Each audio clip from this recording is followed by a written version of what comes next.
Hello friends, welcome back to my another video.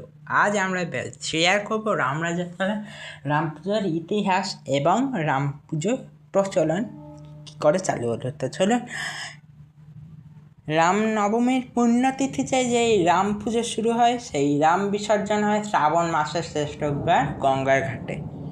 4 মাস ব্যাপী চলা রাম পুজো কী করে চালু হলো সেই ইতিহাসটি আপনাদের সঙ্গে শেয়ার করব।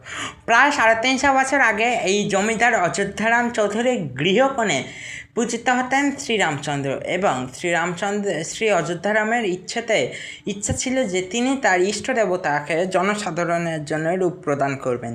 সেই ইচ্ছা মতনই রামচন্দ্রের কাজকর্ম শুরু করা হলো। সেই অঞ্চলে বিখ্যাত ছিল সরস্বতী পুজো। সেই অঞ্চলে লোকেরা সরস্বতী পুজোকে কেন্দ্র করে মেলাও করতো 3 দিন ধরে।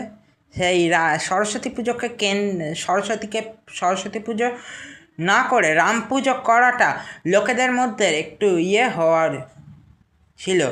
সেই অঞ্চলে অযোধ্যারাম চৌধুরী এই বিহিত করেন যে রাম সীতার কাঠামোর ওপরে স্থান পাবেন বিদ্যা ও জ্ঞানের দেবী সরস্বতী, এবং শুধু রাম সীতাই এই কাঠামোতে থাকবে না, রাম সীতার কাঠামোর সঙ্গে থাকবে মহাদেব, ব্রহ্মা, লক্ষণ, ভরত, শত্রুঘ্ন, বিভীষণ সহিত আরও 26টি দেবতা। তো এখানে 26টি দেবতা একই কাঠামোতে পূজিত হয়ে আসছেন। তো এটাই হলো রামচন্দ্রের বিশেষ আকর্ষণ, যে রামচন্দ্রের গায়ের রং এবং রামচন্দ্রের গোফওয়ালা রাম। তো চলুন, রাম সীতার ইতিহাস জানা হয়ে গেল। এটা হলো বীর হনুমানের মন্দির। তো চলুন, এটাই হচ্ছে বীর হনুমানের মন্দির এবং বামন অবতারের মন্দির। বামন অবতারের গল্পটি হচ্ছে স্বর্গমর্ত পাতাল লিখেছিলেন বলি রাজার অহংকার এবং দর্প চূর্ণ করতে বলি রাজাকে বামন রূপে দেখা দিয়েছিলেন শ্রী বিষ্ণু, তার স্বর্গ, মর্ত এবং পাতাল।